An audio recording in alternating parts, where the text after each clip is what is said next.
حدیث نمبر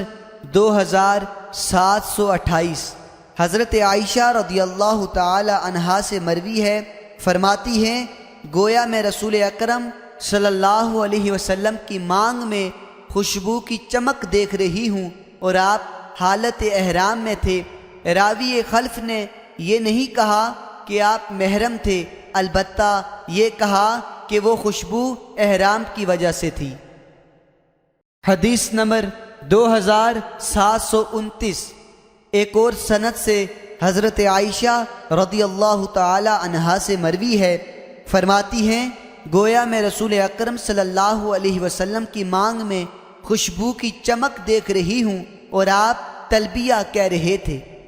حدیث نمبر 2730 حضرت عائشہ رضی اللہ تعالی عنہا سے مروی ہے، فرماتی ہیں گویا میں رسول اکرم صلی اللہ علیہ وسلم کی مانگ میں دیکھ رہی ہوں کہ خوشبو چمک رہی ہے اور آپ تلبیہ کہہ رہے ہیں۔ حدیث نمبر 2731 ایک اور سند سے حضرت عائشہ رضی اللہ تعالی عنہا سے مروی ہے،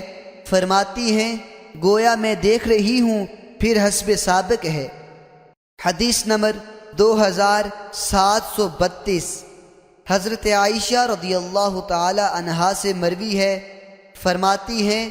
گویا میں نبی اکرم صلی اللہ علیہ وسلم کی مانگ میں دیکھ رہی ہوں کہ خوشبو چمک رہی ہے اور آپ حالت احرام میں تھے۔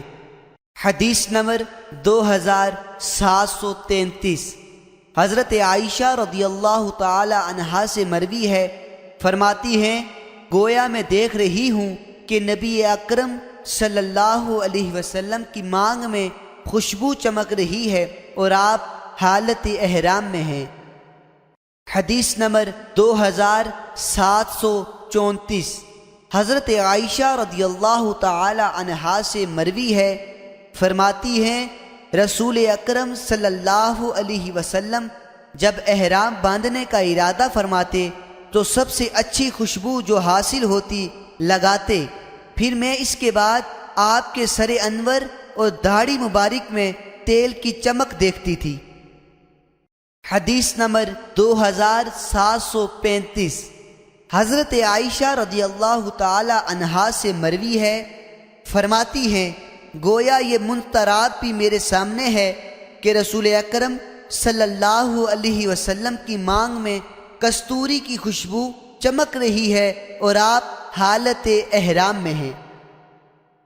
حدیث نمبر 2736 ایک اور سند سے بھی اس کی مثل مروی ہے۔